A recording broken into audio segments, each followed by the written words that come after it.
ही में सोना तस्करी मामले में अभिनेत्री रान्या राव की गिरफ्तारी का जिक्र करते हुए केंद्रीय उपभोक्ता मामले, खाद्य एवं सार्वजनिक वितरण और नवीन एवं नवीनकरणीय ऊर्जा मंत्री प्रहलाद जोशी ने शनिवार को कहा कि मामले में राज्य के मंत्रियों के नाम सामने आ रहे हैं, लेकिन राज्य सरकार ने इस पर चुप्पी रहने का फैसला लिया है।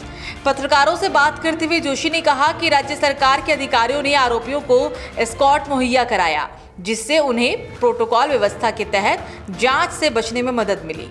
आरोप है कि राज्य के मंत्री आरोपियों के साथ मिले हुए हैं। शुरुआत में गृह मंत्री डॉक्टर जी परमेश्वर ने जांच सीआईडी को सौंप दी थी। उन्होंने मांग की कि आरोपी को प्रोटोकॉल के जरिए कस्टम्स को दरकिनार करके कैसे लाया गया। भारत सरकार की खुफिया एजेंसी के आने से पहले आपकी खुफिया एजेंसी क्या कर रही थी? ऐसे कई सवाल हैं जिनका जवाब मिलना जरूरी है। इस तरह के पैसे और सोने का इस्तेमाल असामाजिक गतिविधियों के लिए किया जाता है। राज्य को इस मामले को गंभीरता से लेना चाहिए।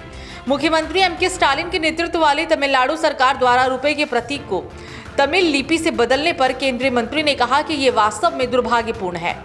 उन्होंने कहा कि ये राष्ट्रीय हित का मामला है। क्या प्रधानमंत्री मोदी ने रुपए का प्रतीक बनाया है? क्या बीजेपी ने ऐसा किया? क्या ये सब तब नहीं किया गया जब कांग्रेस सत्ता में थी? वे सभी उस समय मंत्री थी। ए राजा, दयानिधि मारन सभी सरकार में थे। उन्होंने कहा कि कांग्रेस के पी चिदम्बरम वित्त मंत्री थे। आपने अब ये फैसला क्यों लिया? कांग्रेस और उसके सहयोगी दल राजनीति को इस स्तर तक ले गए हैं। उन्होंने ये भी कहा कि तमिलनाडु की डीएमके सरकार इस तरह की हरकतों के जरिए अपनी नाकामियों को छुपाने की कोशिश कर रही है।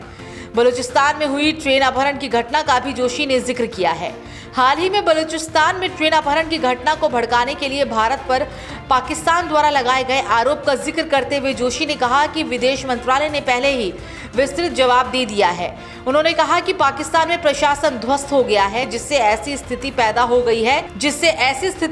गई है कि विदेशी और राजनयिक वहां जाने से डर रहे हैं। भारत पर आरोप लगाना बेहद बचकाना है। भारत का रुख ये है कि दुनिया में कहीं भी अशांति नहीं होनी चाहिए। कर्नाटक बीजेपी में आंतरिक असंतोष के संबंध में उन्होंने कहा कि आलाकमान ने सभी मुद्दों पर ध्यान दिया है और उन्हें सुलझाने का प्रयास कर रहा है। जोशी अपनी पत्नी ज्योति जोशी के साथ उडुपी श्री कृष्ण मठ गए और भगवान कृष्ण के उन्होंने दर्शन किए।